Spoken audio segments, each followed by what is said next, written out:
প্রস্রাবের রং বলে দেয় শরীরে কোন রোগ বাসা বেঁধেছে। আপনি নিজেই বুঝবেন কিভাবে। শরীর আদৌ সুস্থ আছে তো, শরীরের অন্দরে কোনো সমস্যা হচ্ছে কি না তা প্রস্রাবের রং দেখে বোঝা সম্ভব। কোনো অসুখ নিঃশব্দে শরীরে হানা দিলেও সঠিক সময়ে তা জানা যায় না। যখন শরীরে রোগ লক্ষণ ফুটে ওঠে তখন অনেকটা দেরি হয়ে যায়। তবে চিকিৎসকরা জানাচ্ছেন প্রস্রাবের রং দেখে অনেক সময় রোগ নির্ণয় করা যায়।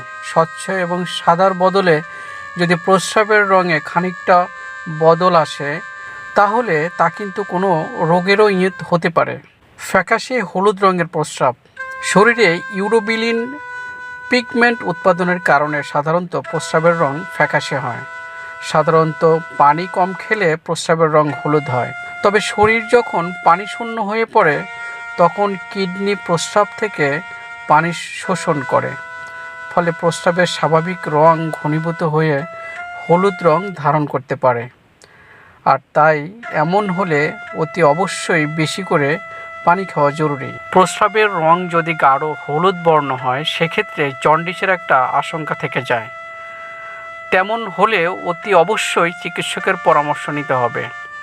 এছাড়াও ভিটামিন বি কমপ্লেক্স কিংবা মূত্রনালীর সংক্রমণ দূর করার কোনো অ্যান্টিবায়োটিক ওষুধ খেলেও প্রস্রাবের রং হালকা কমলা বা হলুদ হতে পারে। গোলাপি প্রস্রাব।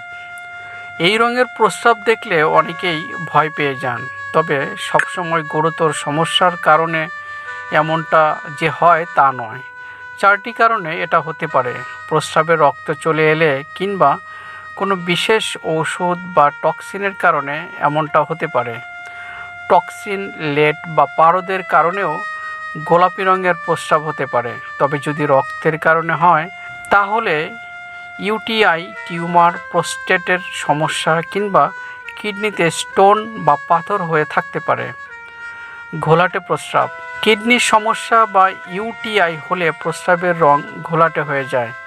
তবে যদি মাঝে মাঝে আপনার ঘোলাটে প্রস্রাব হয় তাহলে চিন্তার বিশেষ কোনো কারণ নেই। খাবারে প্রোটিনের পরিমাণ বেশি হলে এমনটা হতে পারে, কিন্তু প্রতিদিন ঘোলাটে প্রস্রাব হলে অবশ্যই চিকিৎসকের কাছে যাবেন, পরামর্শ অনুযায়ী চিকিৎসা নেবেন। কমলা রঙের প্রস্রাব। এই রঙের প্রস্রাবের বেশ কিছু অর্থ হতে পারে, তবে কমলা রঙের প্রস্রাব হলে বিশেষ কোনো চিন্তার কিছু নেই। কিছু ওষুধের পার্শ্ব প্রতিক্রিয়া হিসেবেও প্রস্রাবের রং কমলা রং হতে পারে। তবে যদি কমলা প্রস্রাবের সঙ্গে আপনার হালকা রঙের মলও হয় তাহলে কিছুটা চিন্তার বিষয়। লিভারের সমস্যা থাকলে এমনটা হয়।